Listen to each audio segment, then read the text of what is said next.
ওমরার শুরু থেকে শেষ পর্যন্ত কি কি কাজ করতে হয় যদি দয়া করে একটু বলতেন। ওমরার কাজগুলো খুব বেশি না, আমরা মনে করি ওমরা অনেক জটিল কোনো কাজ। ওমরা পারফর্ম করা এটা খুব সহজ একটা কাজ। সর্বপ্রথম কাজ হলো আপনার দেশ থেকে আপনি যখন যাবেন মিকাতে গিয়ে গোসল করে উত্তম রূপে হাতের চুল নখ ইত্যাদি শরীরের চুল নখ ইত্যাদি থাকলে অবাঞ্ছিত এগুলা কেটে পরিষ্কার হয়ে ফ্রেশ হয়ে গোসল করে এহরামের কাপড় সেলাই ছাড়া কাপড় পরবেন, পরে লাব্বাইকা উমরাতান নিয়ত করবেন। কারোর পক্ষ থেকে করলে লাব্বাইকা উমরাতান আন অমুক অমুক মনে মনে নিয়ত করলে হবে, জমুকের তরফ থেকে লাব্বাইকা উমরাতান, বাস নিয়ত করে ফেললেন। এরপরে আপনি রওনা দিবেন। সাধারণত বিমানে গেলে মিকাত থেকে এহরাম পরা যায় না, তাহলে আপনি ঢাকা এয়ারপোর্ট থেকেও পড়তে পারেন, অথবা এহরামের কাপড় নিয়ে বিমানে ঘোষণা দেয় যে এখন আমরা মিকাত ক্রস করব, তখন আপনি পরে ফেলতে পারেন যদি অল্প সময় পান। আর নাহলে এখান থেকে এহরামের কাপড় পরে থাকলে নিয়তটা তখন করলেন লাব্বাইকা উমরাতান, বাস শুরু হয়ে গেল এহরাম পরা, একটা কাজ শেষ। এহরাম পরার পরে আপনি তালবিয়া পড়বেন, লাব্বাইক আল্লাহুম্মা লাব্বাইক লাব্বাইক লা শারীকা লাক লাব্বাইক ইন্নাল হামদা ওয়ান নি'মাতা লাকা ওয়াল মুলক লা শারীকা লাক। এটা পাঠ করতে করতে আপনি পুরো পথে যেতে থাকবেন। পুরুষরা জোরে জোরে পাঠ করবে, মহিলারা আস্তে আস্তে, বাস দুইটা কাজ হয়ে গেল। এহরাম পরা, গোসল করে উত্তম রূপে মিকাত থেকে নিয়ত করা এবং তালবিয়া পড়তে থাকা। এরপরে আপনি যখন মক্কা যাবেন, হারামের কাছাকাছি যাওয়ার পর হারামে কাবা শরীফ দেখে তওয়াফ শুরুর আগ পর্যন্ত আপনার তালবিয়া পড়তে থাকবে। মসজিদে প্রবেশের সময় মসজিদে প্রবেশের সুন্নাহগুলো পড়বেন, আদায় করবেন, করে ভিতরে ঢুকে শুরুতে আগে তওয়াফ শুরু করবেন। 7টা চক্কর দিবেন। কাবা ঘরের হাজরা আসওয়াদ পাথরকে বাম পাশে রেখে ডান পাশে সবুজ লাইট রেখে বিসমিল্লাহ আল্লাহু আকবার বলে আপনি তওয়াফ শুরু করবেন। 7 বার চক্কর দিবেন, 7 বার। এই 7 বার চক্করের প্রত্যেক চক্করে আলাদা দোয়া নেই, তবে চক্করে দোয়া কবুল হয়। দারুণ দোয়া কবুলের একটা জায়গা। মনে আল্লাহর কাছে যত চাওয়া সেগুলো পেশ করবেন। এবং আপনি রুকনে ইয়ামানি বলে কাবার 4টা কোণার একটা কোণাকে, অর্থাৎ হাজর আসওয়াদ পাথর যে কোণা তার আগের যে কোণাটা আছে তওয়াফ করতে যেটা তার আগে পড়বে ওইটাকে রুকনে ইয়ামানি বলে। ওই কোণা থেকে হাজর আসওয়াদ পাথর কোণা, এই দুটার মাঝখানে একটা দোয়া আছে, রব্বানা আতিনা ফিদ দুনিয়া হাসানা ওয়া ফিল আখিরাতি হাসানা ওয়া কিনা আযাবান নার। আর যেহেতু এটা আপনার তওয়াফে জিয়ারা বলে, এটা প্রথম তওয়াফ, অতএব ওমরার তওয়াফ, এই জন্য আপনি এহরামের কাপড় পুরুষরা ডান পাশের বগলের নিচ দিয়ে বাম পাশে কাঁধের উপরে ফেলবেন। এটা করবেন। এটা করে আপনি এই তওয়াফটা শেষ করবেন। এবং প্রথম চক্করগুলো, প্রথম কয়েকটা চক্কর আপনি জোরে দিবেন, একটু জোরে জোরে দৌড়াবেন প্রথম 3টা চক্কর। এরপরে বাকি চক্করগুলো আপনি স্বাভাবিক থাকবেন।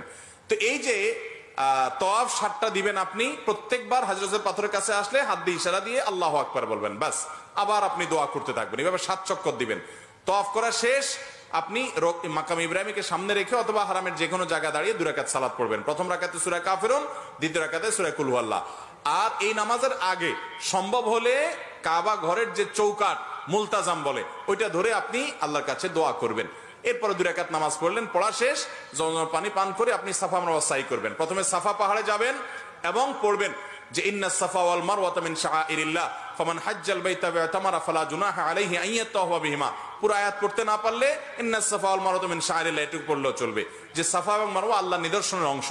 এরপর আপনি সাফা পাহাড়ে দাঁড়িয়ে লা ইলাহা ইল্লাল্লাহু ওয়াহদা আনজাযা ওয়াদা ওয়া নাসারা আবদা ওয়া হাজামাল আহজাবা ওয়াহদা এটা পড়বেন।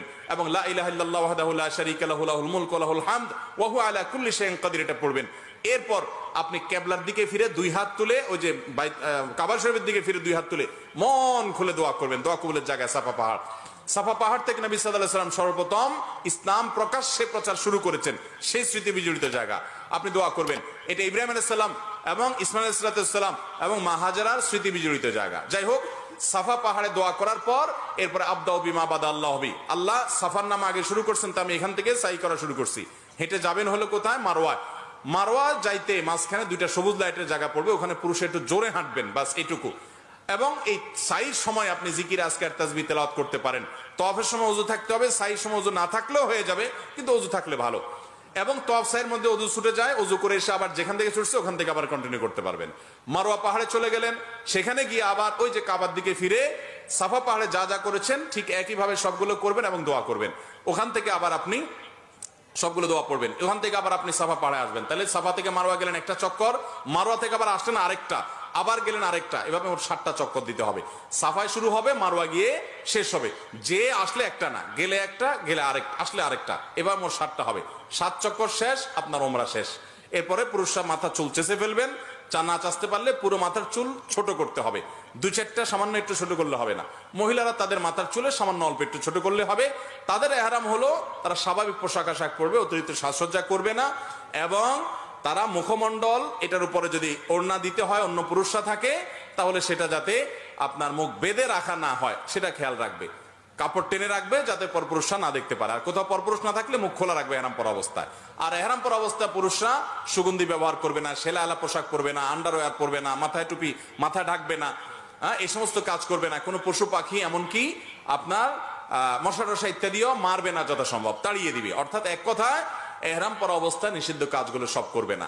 সাফা মারওয়ার সাই শেষ, মাথা মুন্ডানো শেষ, এখন তিনি হালাল হয়ে গেলেন। এখন যেগুলো নিষিদ্ধ ছিল এহরাম অবস্থায় সেগুলো সব এখন যায়, সেলাই করা পোশাক পরতে পারেন।